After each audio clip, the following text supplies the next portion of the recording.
नमस्ते दोस्तों, आज हम बात करेंगे भारत की सबसे प्रतिष्ठित कंपनियों में से एक टाटा ग्रुप की। यह नाम विश्वास, गुणवत्ता और नवाचार का प्रतीक बन चुका है। लेकिन यह कंपनी कैसे शुरू हुई और कैसे यह कई उद्योगों में एक वैश्विक दिग्गज बन गई?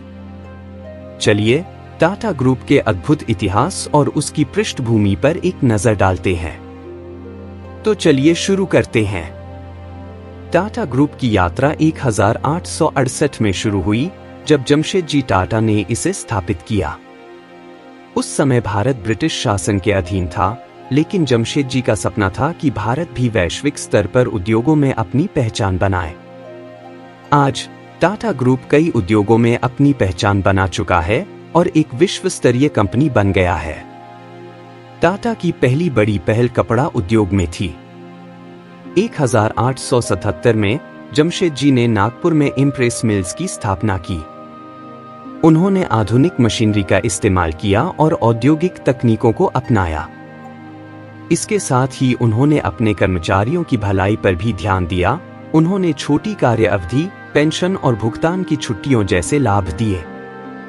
उस समय के लिए ये विचार क्रांतिकारी थे और यही से टाटा के प्रगतिशील दृष्टिकोण की नींव पड़ी। 1907 में टाटा ने स्टील उद्योग में कदम रखा और टाटा स्टील, पहले टिस्को, की स्थापना की। जमशेदपुर में 1912 में बना उनका प्लांट भारतीय उद्योग के लिए एक ऐतिहासिक मोड़ साबित हुआ। टाटा स्टील ने भारत के बुनियादी ढांचे और विश्व युद्धों के दौरान महत्वपूर्ण योगदान दिया। टाटा ने पावर सेक्टर में भी टाटा पावर के जरिए भारत की ऊर्जा क्षमता को बढ़ाने में मदद की। इसके बाद टाटा मोटर्स के जरिए ऑटोमोबाइल उद्योग में भी अपनी पहचान बनाई, जिसने भारत के ऑटोमोटिव क्षेत्र को आकार देने में महत्वपूर्ण भूमिका निभाई। टाटा ग्रुप की एक खास बात यह है कि यह हमेशा भारत के विकास के प्रति समर्पित रहा है। जे.आर.डी. टाटा के नेतृत्व में समूह ने कई नए क्षेत्रों में कदम रखा। 1932 में उन्होंने भारत की पहली एयरलाइन टाटा एयरलाइंस, बाद में एयर इंडिया, की स्थापना की।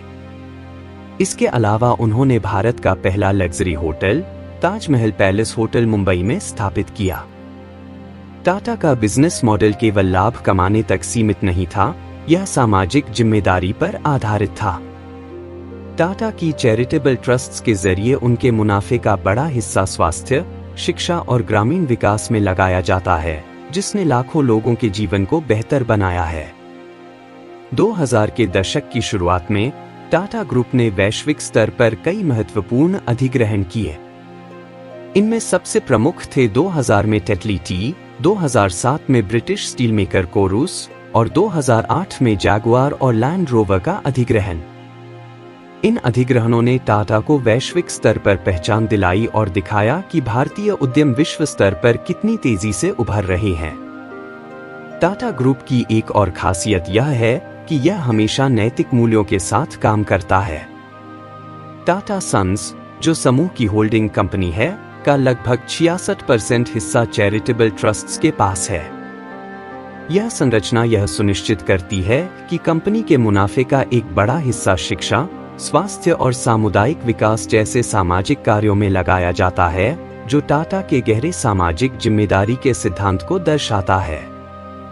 तो दोस्तों, यह था टाटा ग्रुप के प्रेरणादायक इतिहास की एक झलक।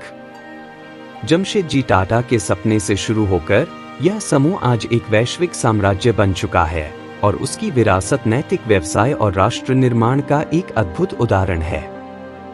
अगर आपको यह वीडियो पसंद आया हो और आपने कुछ नया सीखा हो, तो लाइक का बटन दबाना न भूलें और हमारे चैनल को सब्सक्राइब जरूर करें।